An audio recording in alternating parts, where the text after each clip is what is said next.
Ladies and gentlemen, welcome back to the channel, and I don't usually do this kind of thing, but if you guys could drop a like on the video, we are going to take such a fun trip down memory lane here. We are going to look back at how good Call of Duty used to be and compare it to the current game and see exactly what happened to COD, how Call of Duty has lost its way, and after what felt like an eternity of tech issues, getting everything sorted, my capture card, and this, that, and the other, I was finally able to sit down and properly play Call of Duty World War II. I played the game for several hours here today, which is like twice the amount of time I've put into Black Ops 6 over the course of the past 6 months, and that got me to thinking, what exactly makes this game so much fun to play? Is it really just a matter of old COD good and new COD bad, or does it go a lot more deeper than that? And the answer is yes, absolutely, it does go much deeper than that, because as much as it pains me to say, Call of Duty World War II is turning 8 years old this year, and for context, that is about as old as Call of Duty 4 was when it finally got remade into Modern Warfare Remastered. It doesn't seem like it, but this game is actually quite ancient, yet to this day, it still holds up as one of the best Call of Duty experiences you can have, and thanks to Xbox Game Pass, it's going through quite the resurgence right now. It's been over a week since Microsoft threw COD World War II, as well as a bunch of other games on the Game Pass, and historically, pun intended, games don't usually last that long when this kind of a thing happens, right? I mean, usually a bunch of people will go back and hop on right away, and then it just fizzles out, right? And the game goes back to being in its dead state. Well, so far, that hasn't happened to COD World War II. When I was playing today, on a Thursday afternoon of all days, I could instantly find matches of TDM, Domination, The Objective Mosh Pit, Shipment 24/7, War, and even Search and Destroy. I've always kind of considered Search and Destroy as like the benchmark of an old game, right? If you can play Search in an old game, there's a pretty good player population. And I think what's happening here is fans have come back to this game, or possibly new fans are trying the game for the very first time, and they're choosing to stick around. It's not just a flash in the pan, like play for an hour and uninstall. Something about Call of Duty World War II is truly resonating with fans, and that's what I want to explore here in this video. It's not just the new Game Pass players either. There are so many people of various levels playing this game right now. What Sledgehammer Games actually did was, a while ago, they activated double everything for the game, right? Double XP, double weapon XP, double division XP. So in essence, you're going to run into a lot of Master Prestige level 1000 players. Then of course, you're going to see the new players that are non-prestige, and then you have everything in between. Thanks to the fact that there's no skill-based matchmaking in this game, fans get an authentic Call of Duty experience that truly feels rewarding when you do well, and you can see yourself tangibly improve over time. Unfortunately, there's still no word on what's happening to the PC version of the game. I mean, Activision finally, after multiple days of letting people get their PCs hacked, took the game down off the Microsoft application here on PC, but they haven't mentioned a single word since. I'm not sure if they're ever going to mention anything officially, to be honest. I feel like they're just going to try to sweep this under the rug and hope that fans forget, but of course, I will keep you guys posted if they ever speak up about the situation in the future. It's a real shame too, because so many fans were loving playing COD World War II on PC, be it for the first time or as a trip down memory lane, and just like the console players, they were genuinely getting into the game. It was resonating with them, it was fun, it was rewarding, it was enjoyable. Basically, Call of Duty World War II represents a lot about how good COD used to be, and in playing it, I genuinely feel like Call of Duty has lost its way in recent years. So one of the craziest things about the game is just how hard it is to simply aim. At first, I chalked this up to the field of view being so low on console. I mean, ever since Modern Warfare 2019, we've had FOV sliders in the COD franchise, right? I've played at 100 FOV for like 6 years now, so to go back to a game like this, it's pretty freaking jarring. But I think the much bigger part is the game has very little in the way of aim assist as compared to the newer games. Now, I'm not one to argue about controllers and aim assist versus keyboard, mouse, and all that stuff. Frankly, I don't really care. Just play the way you want to. But what I will say is, man, I forgot just how much proper aim was required back in the day. Just that aspect alone has been a lot of fun for me personally. I can tangibly feel myself getting better at COD World War II the more I play it, because going back and adjusting to that field of view and adjusting to the aiming and everything, I found myself losing a lot of gunfights that I knew I could have won. I think that's a big reason why fans are enjoying the game again and why they're choosing to stick around. They see themselves getting better, they feel themselves getting better, and without a system like skill-based matchmaking to hamper them and hold them back, the sky is literally the limit when it comes to how good you can be in a game like Call of Duty World War II.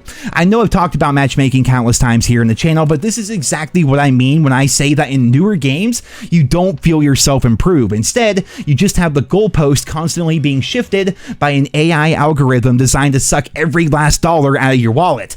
Newer Call of Duty games feel artificial, they feel fake, it doesn't feel satisfying or rewarding, and Call of Duty World War II is the exact exact opposite of that. And in fairness, most older Call of Duty games are the exact opposite of that, but I think you guys get what I mean. How can people say that Call of Duty has not lost its way when fans are literally punished for playing the game a lot and getting better at it? Activision cares so much about player retention and their monthly active users, yet they go out of their way at every single turn to try to push people away from their game.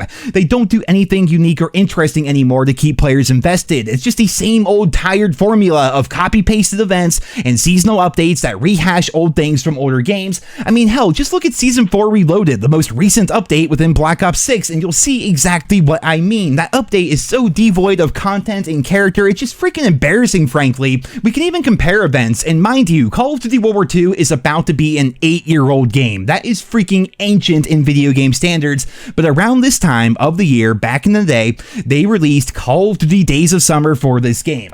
Well, what did that update bring? Well, strap in, there's a whole lot to go over here.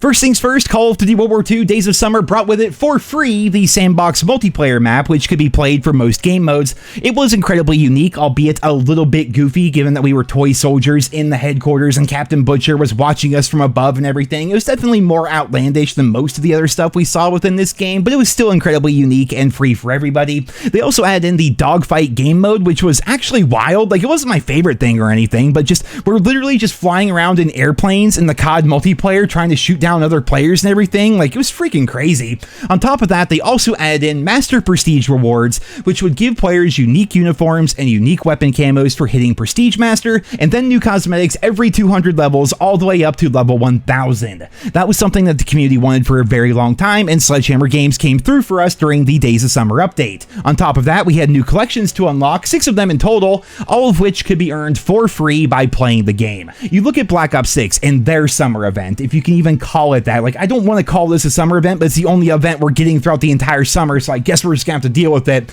But in the Beavis and Butthead event, which replaced Days of Summer, which, oh my god, that hurts even to say, we can earn, without paying money, 2 cartoon operators, a shotgun secondary, a melee weapon, and then like a sticker and an emblem or something like that. Like, that's literally it for the entire summer, as compared to COD World War II, where we could earn so many things. Like, in terms of things you could earn for free by playing or unlock instantly if you already saved up a bunch of armory credits, you could end up unlocking a new submachine gun, a new assault rifle, a new sniper rifle, 11 soldier outfits, 4 head customizations, a summer-themed weapon camo, 4 emotes, 5 weapon charms, countless emblems, countless calling cards, and everything else. And then on top of that, there were even 5 different community challenges for us to complete, which would give us yet more weapon camos, weapon blueprints, character customization pieces, and much more. Activision wants to talk about player retention. Well, just look how good we had it 8 years ago. There was a reason to sign into the game back in the day, and then you compare that to now. They put in 1/10 the effort these days, and they expect fans to thank them for it, and it's no wonder why Black Ops 6 fell off so badly, and it's also no wonder why people are absolutely loving going back to a game like Call of Duty World War II as of recently. Now, speaking on the idea of player retention, and this may actually blow some of your minds, I had more to do today on this 8-year-old video game than I have to do in a game like Black Ops 6, despite the fact that I barely touched that game at all in the past 8 months. Just today, I unlocked a new submachine gun and a really nice looking weapon camo for all my submachine guns, and there's still so much more for me to grind for. I'm still missing something like 4 assault rifles, 3 SMGs, 2 LMGs, and a sniper rifle, all of which have a direct path to unlock, which have unique challenges and things to try out and grind towards. You compare that to Black Ops 6, the latest and greatest COD game, and once again, I haven't played more than a few hours in that game over the course of the past 8 months, and all I have to work for in that game is 1 sniper rifle and 2 kill streaks that will not be a factor whatsoever, because in my skill-based matchmaking bracket, literally nobody calls in anything higher than a UAV or a counter UAV. I can't even tell you the last time I saw a helicopter up in the sky, for crying out loud. That's how thick the matchmaking is, and that's how sweaty everything is. When you boot up a game like Call of Duty World War II and you enter the headquarters, you see all the fresh faces, you see all the returning veterans, and then you see what's on the schedule today. You head over to the mailbox and grab your payroll, which refreshes every couple of hours. You then go talk to the Thick Master and see what contracts are available today, and look at that, the Irma submachine gun. That's one of the 20-something different SMGs in this game, and I haven't unlocked it yet, so I guess I'm going to go ahead and get my 15 SMG headshots and get myself a brand new gun. While I'm at it, let's grab a few more contracts to unlock some supply drops, and don't worry, I will be talking about supply drops here in just a little bit. Heading over over to Major Howard, I pick up a few new orders. Sometimes you can find really unique weapon blueprints in here, but today it looks like mostly XP, armory credits, and supply drops and things like that, which is okay. And now that I have everything picked up, I have challenges to get tons of kills in domination, get headshots on SMGs to get a brand new SMG for myself. I can go get kills with rifles, capture flags in domination, finish team deathmatch with a positive kill-death ratio, grab tags and kill confirmed. All of these different things, man. And keep in mind, all of this is on top of everything that Black Ops 6 has. Like, while I'm doing all this new stuff here to unlock new guns and supply drops and XP and armory credits and everything else, there's still the mastery camo grind. Like, Black Ops 6 hasn't changed that whatsoever, so you still have the same mastery camo grind that you have in a game like Black Ops 6, and in fact, the mastery camo grind is actually better in World War II because there's more to grind for. Like, you remember those old camos like Obsidian and like those extra mastery camos? World War II has all of that, so even if you get chrome on everything, there's still more to grind for if you want to, man. It's freaking crazy.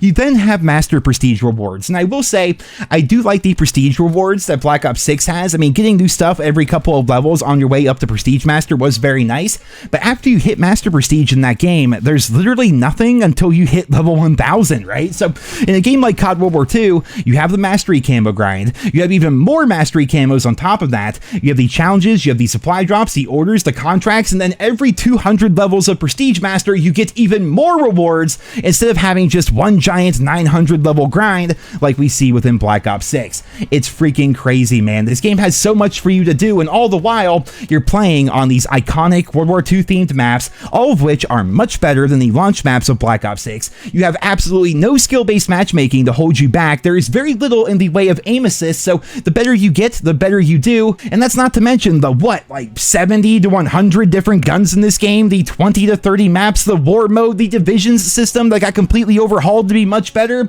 all the game modes, all the kill streaks, all the everything, man. Like, Call of Duty World War II may have not been the highest regarded game during its prime, but when compared to the garbage that we see today, COD World War II is an absolute masterclass in how Call of Duty should be handled. When you compare it to a game like Black Ops 6, which had like 10 times the budget, 40 times the developers, and an extra 8 years for those developers to learn from, it's actually freaking embarrassing. Like, we talk about it a lot here on the channel, but Call of Duty has absolutely lost its way, and we have nobody to blame except for Activision. Now, I'm sure throughout this entire video, a lot of you guys have been waiting for me to talk about supply drops and everything, and I'll be the first person to say that supply drops in general were not an amazing idea for the COD franchise. In fact, sometimes they were downright predatory, sometimes they were downright terrible, but what you see in a game like COD World War II is a pretty good version of that system. Is it perfect? Absolutely not, but what it does do is it gives fans the ability to earn a bunch of things in the game by playing it as compared to spending a bunch of money on the game. If you're somebody who purchased Black Ops 6, or hell, maybe you're just somebody who has Game Pass and therefore he didn't spend a single red cent on Black Ops 6, if you refuse to spend money on the game post-launch, you get virtually nothing. I mean, you'll get the new guns maybe eventually when they come out, the new maps of course when they come out, but just look at the shop and look at all the other crazy bullshit that's in the game. You earn virtually nothing in the game by grinding it. It's all just about the shop anymore, right? At least in a game like COD World War II, yes, supply drops were in there, but with the armory credit system and how all of that worked, you could eventually earn most things, if not every single thing in the game without spending a single dime. What you guys are watching here are all the different collections I personally finished. I didn't even play this game like a ridiculous amount. I have like 12 days of playtime or something like that. Like, I didn't play the game as much as some people, and I still unlocked so freaking much stuff. Like, the amount of content you would get in this game just by playing was freaking insane, which is why I hate so much when I play a game like Black Ops 6 or virtually any of the newer games in general. I feel like I'm earning nothing. I don't buy the Black Cell Battle Pass. I don't buy the regular Battle Pass, for crying out loud. I don't buy any of that stuff, right? I'm not buying shop bundles. I'm not buying anything. I got the game. I should not have to pay for extra shit, right? That's not how this should work in the year 2025, and yet Activision feel much differently about that. They stripped away all the progression and all the amazing things that made these games like Call of Duty World War II and Modern Warfare Remastered and Black Ops 4 so good, and replaced everything with shop bundles. It's freaking embarrassing, and hopefully this game does get patched so that PC players can enjoy it as well, though honestly, I'm not going to hold my breath when it comes to that. I will keep you guys posted if and when that story develops, but for right now, I'm going to wrap up this video. I have enjoyed playing COD World War II so freaking much, and honestly, I think I'm going to be streaming it daily, at least for a while, because I have so much fun playing this game. Like, why wouldn't I? What am I going to do? Hop on Black Ops 6 and die to the Amos another 10,000 times or something like that? It doesn't sound fun whatsoever. Like, nothing about Black Ops 6 is fun for me personally, and I'm sure for most of you guys out there as well. And then when you see a game like COD World War II, you get to go back to it, and you can actually enjoy it because people are playing the game once again. You can play whatever your favorite game mode is. It just reminds you, it's honestly really really humbling. It's such a somber reminder of how good COD used to be, and it really, really, really shows how terrible Call of Duty has gotten. Ladies and gentlemen, that's it for this video here today. I hope you guys all enjoyed it. Leave your thoughts and feedback down there in the comments. Thank you all so much for listening and for continuing to support my channel, and until next time, I hope you guys all have a wonderful day.